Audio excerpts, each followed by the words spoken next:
dilakukan ketika ada PBB, ketika ada BPHTB, ya itu nanti bagaimana teknisnya, ya, ya, nanti teman-teman agak bingung. Nah, ini juga sudah sering kali saya berikan penjelasan terkait dengan sistem pemungutan pajak yang pertama adalah official. Nah, semua dilakukan oleh wajib pajak kecuali satu, kecuali terkait dengan apa ya, terkait dengan pembayaran. Jadi yang me, betul dulu. Yang melakukan pembayaran adalah wajib pajak, yang menghitung adalah dari pihak Fiskes ya. Itu seperti itu. Itu yang pertama. Jadi sudah selesai belum ya? Nih, nah, itu. Yang kedua kaitan dengan sistem self assessment system ini memang bersifat aktif. Nah, karena kita berkaitan dengan pajak bumi dan bangunan, ini sistemnya adalah official assessment system, maka semua perhitungan penetapan angka nilai berapa pajaknya itu dilakukan oleh pihak pajak. Wajib pajak hanya menyetor saja. Itu yang pertama adalah PBB, pajak bumi bangunan. Ini teman-teman sudah sering mendengar atau kemarin ada isu ya, isu kaitan dengan naiknya PBB di beberapa kota di Jawa Tengah, gitu kan. Nah, PBB ini ya, hanya ada demo. Kenapa kok demo hak? Nah, itu kan karena PBB ini dihitung oleh pihak Fiskes, gitu. Dihitung oleh pihak Fiskes, wajib pajak hanya melakukan pembayaran saja. Yang menentukan nilai bangunannya, nilai tanahnya itu dari pihak Fiskes, sehingga terjadilah demo, ya, demonstrasi. Kenapa kok gitu ya? Kemarin contoh di Pati lah ya, itu ada eh, demo kenaikan. Karena ada kenaikan jadi di demo.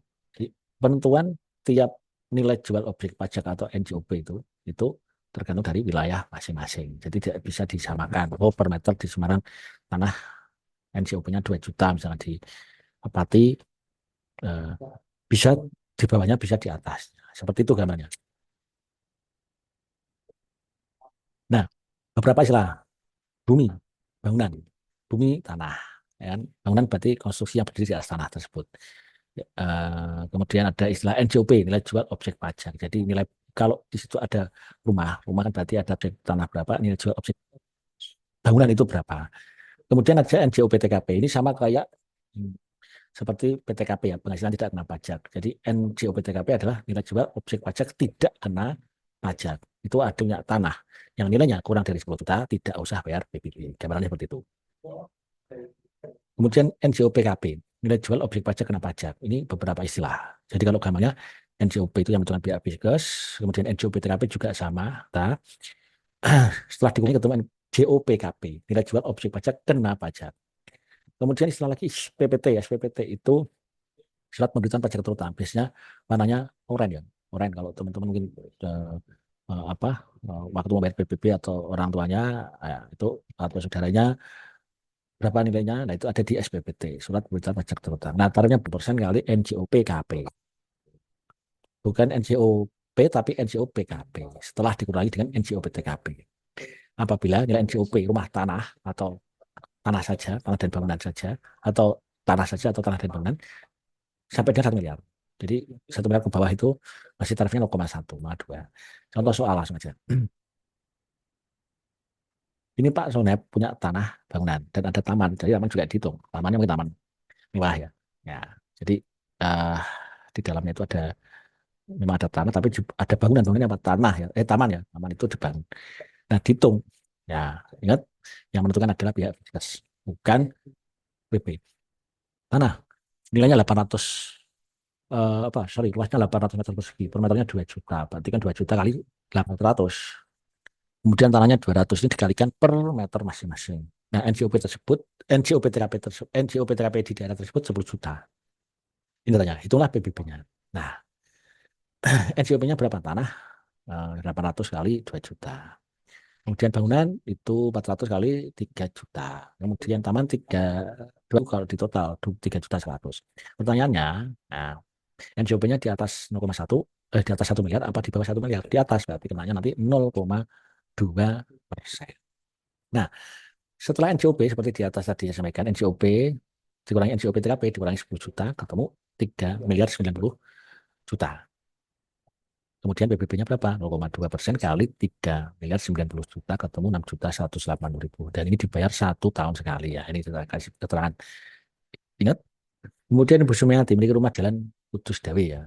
Di Jalan Kudus Dawe ini ada tanah dan bangunan luasnya tanah 800, 400. Jadi 800 per meternya 200.000 misalnya. Nah, berarti 800 kali 200, 160.000. Bangunannya 400 kali 300, berarti ada 101 miliar. Berarti 0,1 kali 270. Dari mana 270? Ya, dari NJOP dikurangi NJO PTKP. Nih, itu ya, ditambah. Karena di bawah 0, di bawah 1 miliar, maka tarifnya adalah 0,1 kali 270 juta, ketemu 270.000 per tahun sekali. Ini seperti itu. Kemudian, nah, sudah itu PBB hanya seperti itu aja. Nah, Pak Sukti memiliki rumah dengan apa ya? Dengan di Jalan Pemuda Rembang nomor 50 Rembang. Nah, tanah tanah ini luas 700 meter persegi dengan NJOP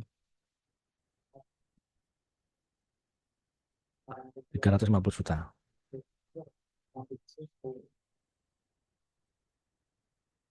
Bangunan luas 100 meter persegi dengan NJOP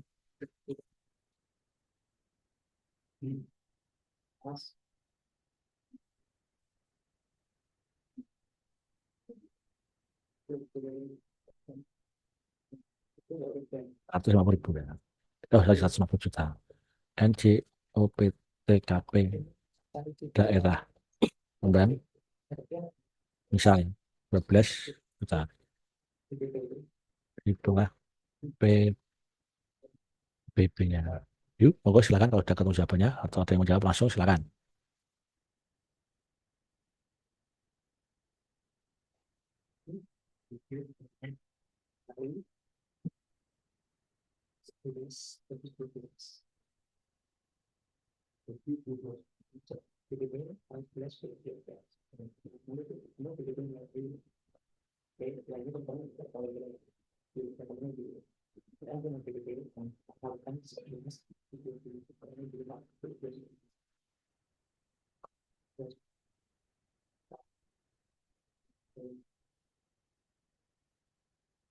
Apa?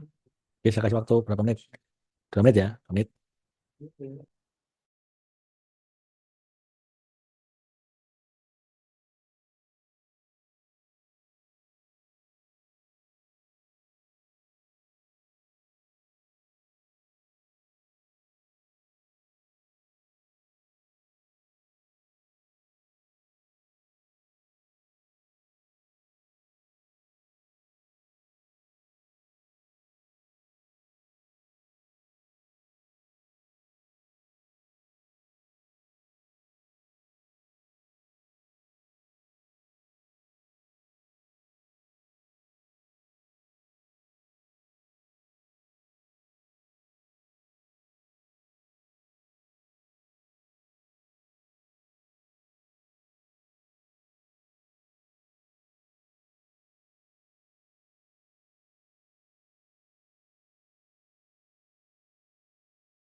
Sudah? Sudah ketemu? Siapa yang mau jawab? Silakan.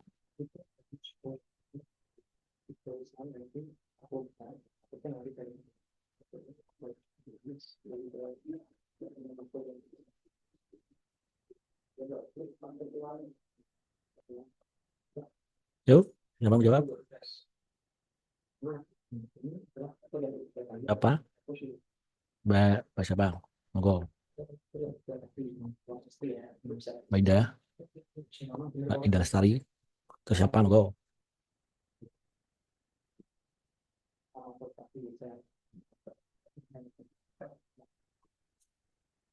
Yuk, monggo siapa? Nggak ada. Ya, sudah kalau nggak ada. Nah, selesaikan ya. Ya, siapa, siapa, siapa? Monggo, monggo. Yuk, siapa? Silakan, tidak apa-apa. Yang bisa menjawab.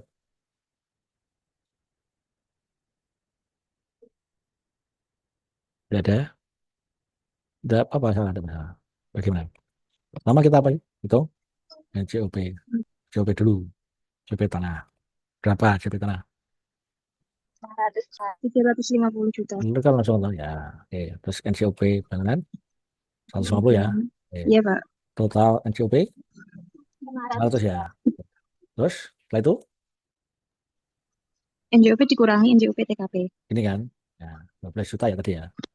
Ketemunya apa? NCOP NJOP TKP. KP. Ulangi ya. Terus setelah itu langsung aja ya. Kalikan PBB-nya berapa? 0,1%. 0,1 ya. Kalikan ini. Berarti 488.000. Oke, tidak ada masalah. Ingat kita sifatnya pasif ya. Kita hanya bayarnya aja, tidak perlu ngitung. Salah satu PBB ya semua seperti itu. Nah, yang kedua, biaya perolehan HAP. Ada beberapa istilah sama kayak tadi. Kalau tadi NCOP ini NPOP, ya kan?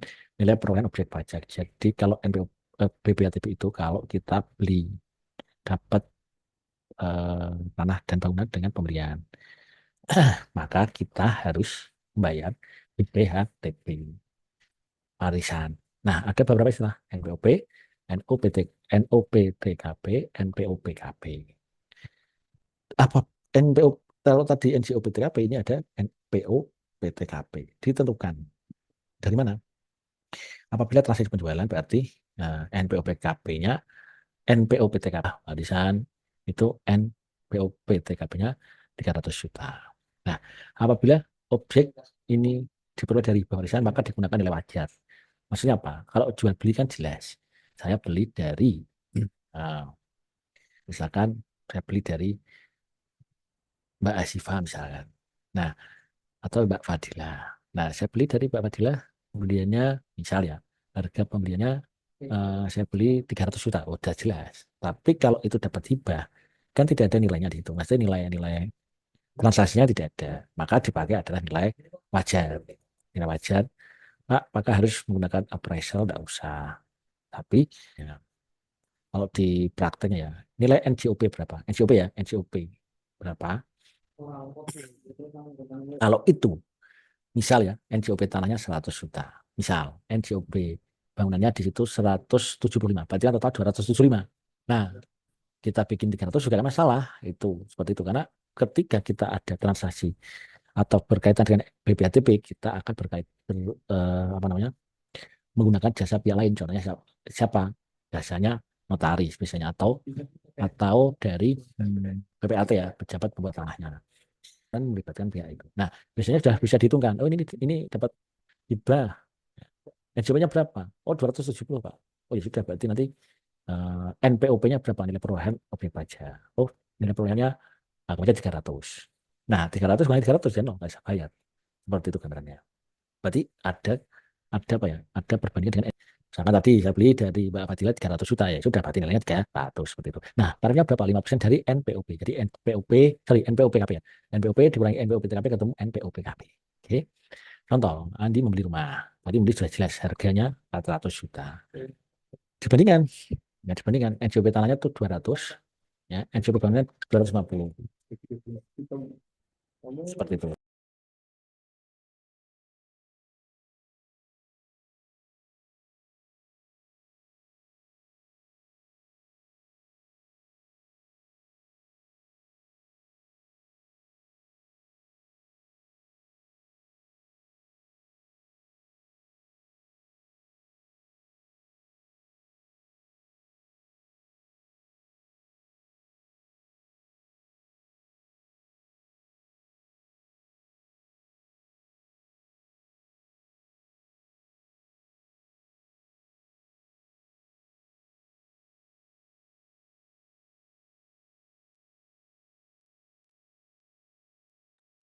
Nah, jadi apa namanya? Di ini kan kadang-kadang kita beli di bawah NJOP, kadang-kadang. Karena NJOP yang menentukan dari pihak pemerintah. Kalau kenapa kemarin di Pati ada demo karena NJOP-nya ditinggikan. Padahal mungkin nilai bangunan itu, nilai tanah dan bangunan itu tidak sampai segitu. Supaya apa? Pihak pemerintah daerah terutama di sini ya menaikkan NJOP supaya supaya supaya PBB-nya tinggi, pemasukan ke kas daerah juga tinggi. Nah, kalau dilihat NJOP-nya dilihat di SPPT PBB, loh kok 200 sama 450, 450, berarti di bawah NJOP ya. Maka dibandingkan harga beli 400, NJOP-nya 450, dipilih yang paling tinggi 450 NPOP-nya. Jika NPOP dikurangi NPOP TKP karena ini jual beli ya transaksi penjualan maka di sini 60 juta ketemu eh, 390 juta. Nah, BBHTB-nya 5% dari 390 juta ketemu 19 juta 500. Jadi akan membayar BBHTB 19 juta 500. Pak, apakah ini sistemnya pasif atau aktif gitu ya? Kalau ini bisa dikatakan sistemnya aktif ya, aktif. Aktif eh, de- karena di situ terkait dengan pihak lain siapa? Notaris atau di karena ada pemindahan hak, jadi sudah dulu mungkin dari Budi lalu dibeli sama Andi, jadi sudah berganti nama pemilik sertifikatnya Andi. Seperti itu maka sudah dihitung tadi, maka yang bayar dia Andi. Nah, penggunanya 60 juta. Ingat BPTB dibayar sekali saja. Kalau PBB kan setahun sekali. Dan berikutnya ini memulai nilai apa harga warisan rumah 450 totalnya harga wajar ini. NCOP tanahnya 200 bisa, tapi nilai wajarnya 450 gitu kan. Nah, dalam peraturannya gimana Pak kalau dapat warisan seperti ini? Nah, memang NPO PTKP itu 300 juta. Kalau sudah lihat NJOP 200 dan bangunan 200, udah warisan tadi. Karena totalnya 400 di atas 300. Seperti itu. Pak, kalau nilai wajar ini misalnya Pak, nilai wajarnya itu bukan 450 Pak, tapi nilai wajarnya misalnya cuma 300 Pak. Ya, tidak apa-apa. Ini 300. Tapi kan dipilih yang paling tinggi. NPO-nya berapa? Dipilih yang 400. Seperti itu. Ya, ini salah saya nggak susah. Ya, saya kembalikan lagi. Ketika dinilai wajar 450 jadi 400. Oh, ini RGO-nya 400 kok. Mungkin nilai wajarnya ya 450 lah mungkin. Nah, kurangi NPOPTKP karena ini hibah warisan dan penggunanya 300 juta. Maka ada selisih 150 juta itu adalah NPOPKP dikalikan 5% ketemu 7 juta 500. Seperti itu. Karena itu dapat dari warisan, dapat dari hibah. Silakan kalau ada tadi yang ditanya. Jadi eh, apa namanya? Eh, area. Kalau tadi kita bayar PBB itu biasanya kan kolektif, ya kolektif dari kelurahan, ya kelurahan mungkin dari atau petugas yang datang apa ya melakukan penagihan seperti itu, bisa kolektif. Nah, kalau BPATB bagaimana Pak? Nah, kita bayar jadi ada billnya. Jadi kalau BPATB pembayarannya bikin layanan kode mandiri, ya seperti itu di Kortek. Kemudian pilih eh, apa BPHTB. Nah,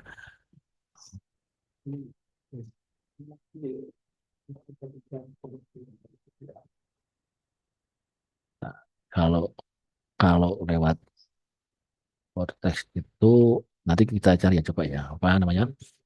Biasanya masuk di sini adalah penjual ya, pajak penjual atau PP penjual yang 5%. Jadi kalau Andi tadi beli dari Budi, maka Budi akan tetap pajak penjualan rumah tadi yang 5%. Sedangkan yang Andi karena beli dari si siapa? Si Budi, maka dia bayar PPHTB gitu kan.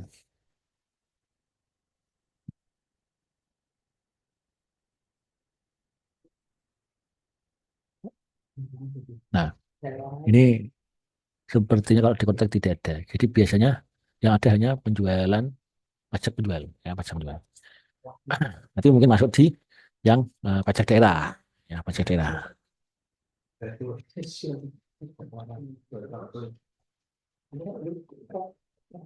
Seperti itu. Jadi nanti biasanya dibantu oleh pihak notaris biasanya untuk melakukan pembayaran. Seperti itu. Nah itu terkait PBB sama BPATB. Monggo silakan kalau ada yang ditanyakan. Pak, izin bertanya. Kalau Ya, yang beli rumah monggo. KPR itu maksudnya tetap pakai yang penjualnya itu, Pak? Beli kan menjualnya dengan menjualnya. Penjualnya kan berarti developernya kan gitu kan. Tapi kan kita sebagai pembeli kita membeli, berarti kan kita dikenakan BPTB, Iya, kan Pak. gitu. Jadi kalau KPR itu kan kita beli, kita posisi di pembelinya berarti BPTB. Kadang kalau teman-teman lihat iklan, oh ini dijual rumah, ada di perumahan ya, perusahaan perumahan sudah free BPTB, nah itu kan promonya customer. Nah kalau ada seperti itu gimana ya, sudah berarti harganya diturunkan, kan itu kan tidak include, ah saya sudah bayar 400 juta Pak, itu sudah termasuk BPTB. Ya, Terima ya kasih, Pak. betul-betulnya marketing. Oke, jadi ketika kita membeli ya, jadi sudah ada hitungan BPTB-nya, jadi seperti itu. Nah, kalau itu biasanya tidak hanya pajak penjual yang 5%, tetapi juga dia memungut PPN kepada kita. Seperti itu. Karena ada istilahnya PPN membangun sendiri. Nah, PPN membangun sendiri itu kalau misalnya teman-teman punya tanah kosong mau dibuat dibangun rumah atau bangunan seperti itu. Bangunannya itu 220 meter persegi. Berarti kan harus ada izin IMB dan sebagainya. Nah, pada saat ada pembangunan 220 itu, maka yang mengerjakan siapa? Yang mengerjakan itu sendiri, Pak. Ya, maka orang tersebut harus setor sendiri PPN-nya. Namanya PPN membangun sendiri. Dari mana? Biayanya berapa? Misal, saya punya tanah 500 meter persegi. Kemudian saya bangun 300.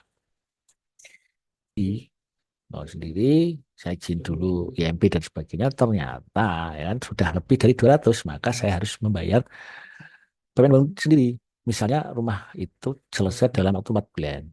Ya 100 juta, biayanya itu kalikan 2%. 2%. Kalikan 2%. Kalau dulu kayaknya 4%. Jadi kalau dulu luas bangunan di atas 300, dia harus membayar PPN bangun sendiri. Kalau itu dibangun sendiri. Dari mana, Pak? Dari mana? Dari 4%, istilah gitu ya, 4% dari total biaya dulu. Dengan luas tanah di atas. Sekarang diturunkan. Tarifnya 2%. Tapi yang bangun di atas 200 meter persegi. Gitu. Itu ada namanya PPN bangun sendiri. Pak, kalau dari developer gimana, Pak? Ya sudah, developer kan sudah ikut di situ.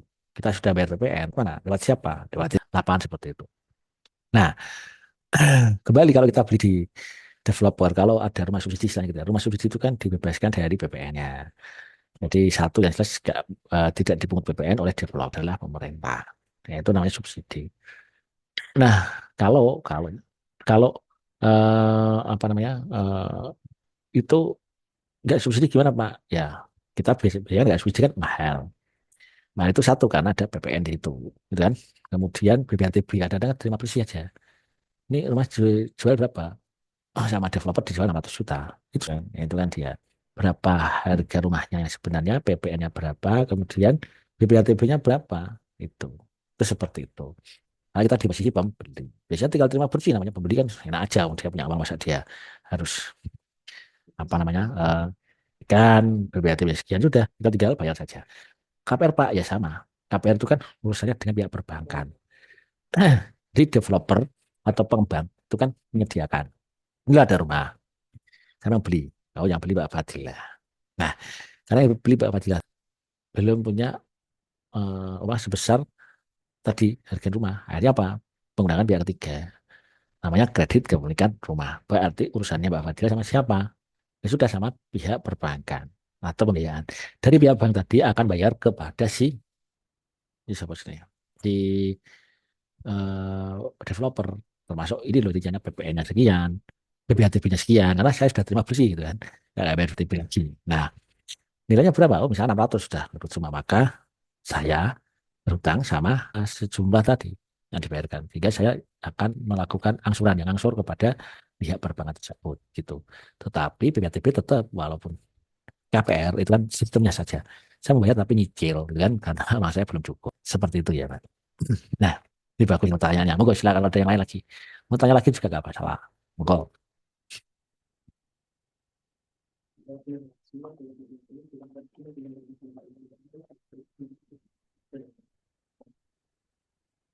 Ada lagi yang tanyakan? Gak ada. Gak ada. Oke, itu BPTB. Kemudian yang terakhir adalah mengenai biaya materai. Proses stop screen dulu ya. Nah, biaya materai. Ya, apa pengertiannya ya? Sekali-kali saya tak pakai slide hasil ada materi. Nah, ini undang-undangnya. Silakan nanti teman-teman baca sendiri. Kemudian tujuannya apa? Kemudian apa itu? Kalau biaya materai itu apa sih?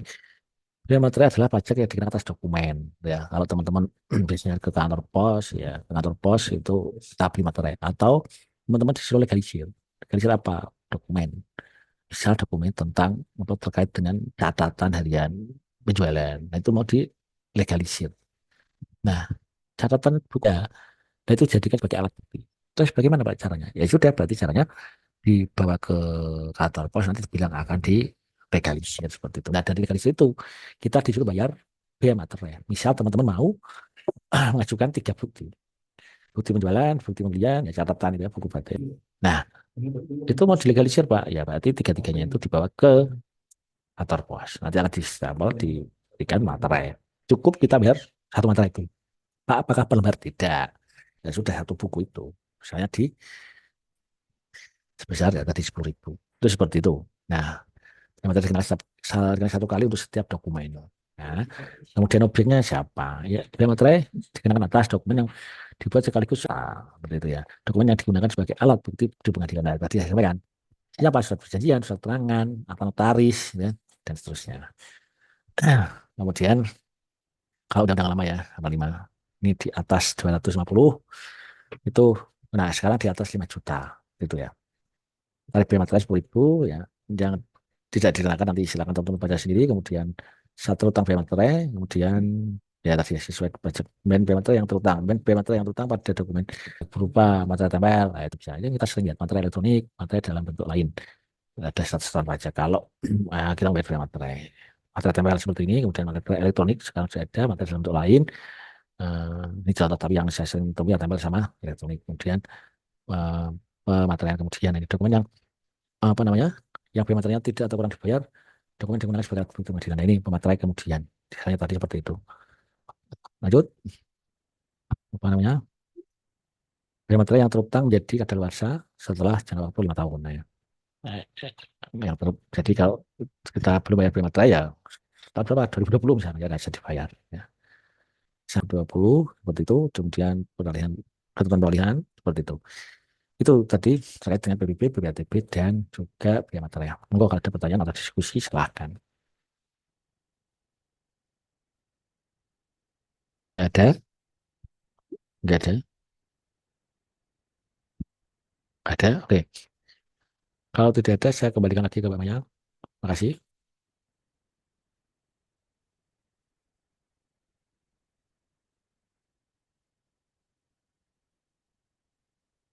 Halo, Mbak. Sepertinya tidak ada pertanyaan, Mbak. Baik, saya akhiri ya. Pertemuan pada sore hari ini, hari Senin ya, 6 April 2026. Saya ucapkan terima kasih atas perhatian dari teman-teman semua. Saya juga mengucapkan mohon maaf kalau ada salah kata atau tutur kata saya yang kurang pas. Demikian. Assalamualaikum warahmatullahi wabarakatuh. Waalaikumsalam warahmatullahi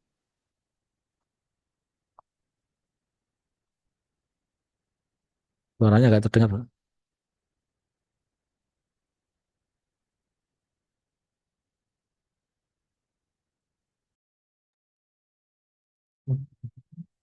Ya, Mbak. Tidak terdengar, Mbak.